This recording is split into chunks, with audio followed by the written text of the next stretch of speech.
53 minutos pasan de las 8 de la mañana. Está lloviznando en el Gran Mendoza, en la ciudad de Mendoza. Así es que si todavía no salís de casa, salí con paraguas o con piloto. O bueno, con algo que de alguna manera te proteja de la lluvia. Ayer hablábamos de Mauricio Macri, estuvo en una nota en la cual hizo referencia a temas muy puntuales de la economía. Vamos a repasar lo que decía Mauricio Macri, pero primero vamos a presentar a Nicolás Aroma, economista, quien va a tener la tarea de analizar las palabras de Mauricio Macri. Nicolás, ¿cómo estás? Buen día.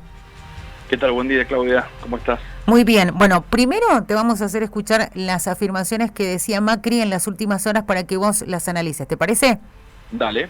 La información científica inventa relatos de la deuda que son mentiras, relatos de herencias que son mentiras. Ojalá hubiese yo tenido la herencia que él tuvo en el 2015, que heredamos un banco central con reservas negativas. Eso significa que el kirchnerismo se había gastado hasta depósitos en dólares de la gente para sostener una apariencia económica.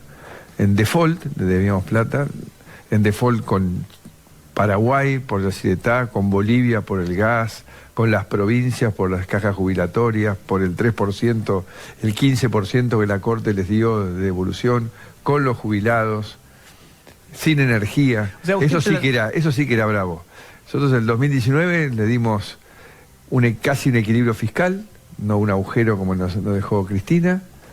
Le dimos el país que ya estaba en default, reservas en el Banco Central, energía no solo para abastecer a la Argentina, sino para exportarla a Chile, que estábamos trabajando en una integración energética que es muy favorable para ellos, pero muy favorable para nosotros, porque cuanto más energía producís, como todo, más empleo generás. Bueno, hizo un listado, Nico. A ver, ¿anotaste? ¿Por dónde empezamos? ¿Por dónde empezás? ¿Por dónde empezás? Los relatos de la deuda. A ver, ¿te parece que empecemos por ahí? Me parece bien. Mira, a veces es difícil contraponer cuestiones que están que son muy evidentes.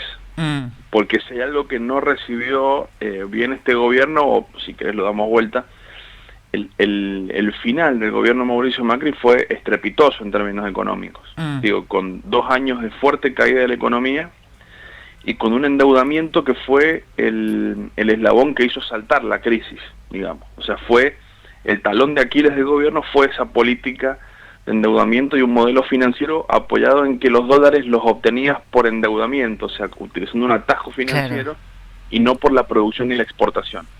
O sea que desde ahí ya estamos complicados porque la deuda en dólares se incrementó en más de 100.000 millones en el gobierno de Mauricio Macri y fue, te diría, la gran virtud, incluso reconocida por el ministro en su momento, Duhovne, del gobierno anterior, que recibió el país desendeudado, es decir, en una situación de alto potencial de crédito. Claro. Bueno, ¿qué hizo con ese potencial de crédito? Lo exprimió, lo explotó y después se le dio vuelta muy rápido porque el modelo económico así lo necesitaba, te diría. Y después terminó el gobierno de Macri con default de la deuda en pesos, es decir, la deuda en moneda local no pudo ser pagada antes de irse, se tuvo que patear, y también terminó con default de la deuda con los acreedores privados. Sí. Y después también, hoy seguimos con las consecuencias de renegociar otro sector de la deuda que tiene que ver con el Fondo Monetario Internacional, que aún no hay resolución, de 45.000 millones de dólares que se tomaron, se fugaron rápidamente, se fueron del sistema, del circuito económico en muy poco tiempo, produjeron una devaluación muy fuerte del tipo de cambio con las consecuencias que eso trae en la economía, y después, digo, esa deuda, ese caudal de deuda, hoy quedó como herencia del gobierno de Alberto Fernández. Entonces, bueno, en el tema de la deuda, la verdad que es muy difícil explicar lo evidente a veces. Claro. También habló de las reservas, ¿sí? Dijo que las reservas, que no había reservas, básicamente es lo que dijo Macri cuando él toma el gobierno. ¿Fue así? Eso no es tan así. Las reservas estaban en valores similares a las actuales.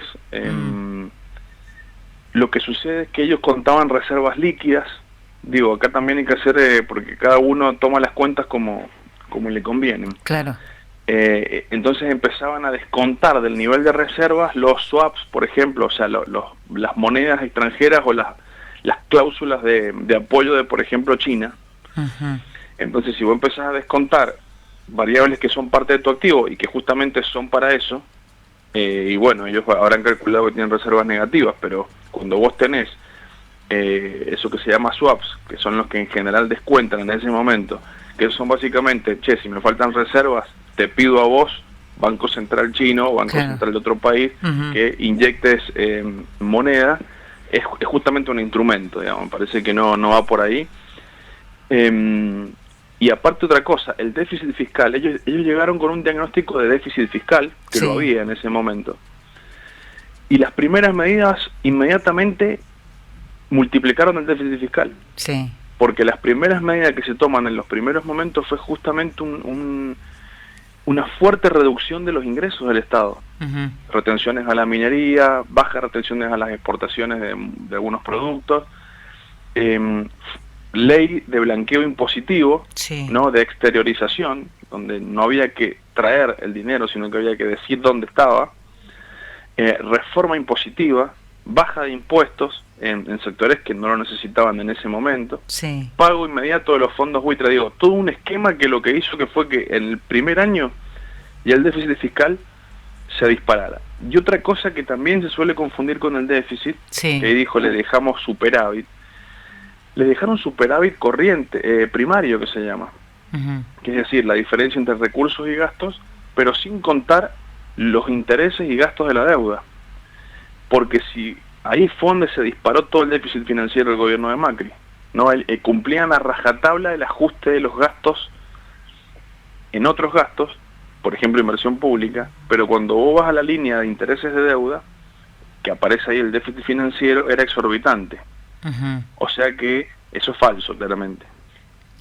Otra de las consultas que te queríamos hacer es la referencia que hizo con el tema de los ahorros de la gente, que dijo también estaba en deuda con los jubilados. Básicamente en esa frase utilizó él que se habían quedado con los ahorros de la gente.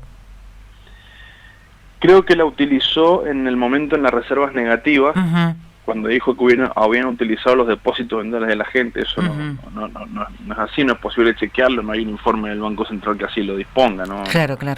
Son frases que se tiran, me parece, en términos políticos, pero no tiene sustento técnico. Y respecto a los jubilados, recordemos que uno de los eventos importantes que tuvo que ejecutar el macrismo en el año 2017, si mal no recuerdo, fue el ajuste de la fórmula de los jubilados, justamente por un problema de reclamos de la provincia de Buenos Aires, coparticipación al medio, etcétera, deriva en un ajuste de la fórmula que implicaba que la fórmula no ajustara más por inflación y que ahí hubo un conflicto social, digamos, y político importante, y hubo un ajuste directo a los jubilados, digamos, se resignaron muchos recursos en pos de intentar mostrar confianza e intentar pagar los intereses a los acreedores. Aún así eso no funcionó, la economía se planchó y lo que suele pasar, los capitales iguales se fueron.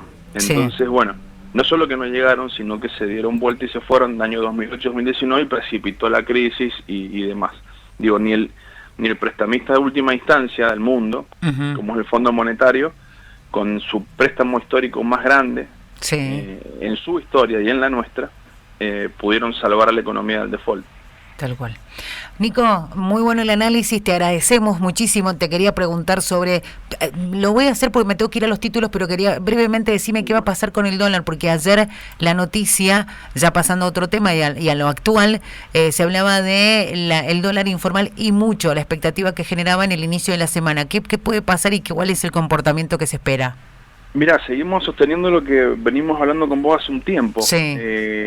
La posición de reservas del Banco Central hoy, por las exportaciones y por el ingreso de dólares, es muy diferente a la del año pasado, donde estaba a 195. No veo que haya grandes cambios y fuertes saltos bruscos del tipo de cambio. De hecho, ya a una semana no los está viendo. Así que ya ahí seguimos con el mismo diagnóstico. Tal cual. Bueno, Nico, muchas gracias. Te mandamos un abrazo grande. Abrazo grande. Hasta luego. Nicolás Aroma, economista, haciendo el análisis de lo que decía Macri y de paso dejó así como bonus track lo que va a suceder con el dólar porque había mucha expectativa en esta semana previa a las PASO sobre el comportamiento de la moneda extranjera.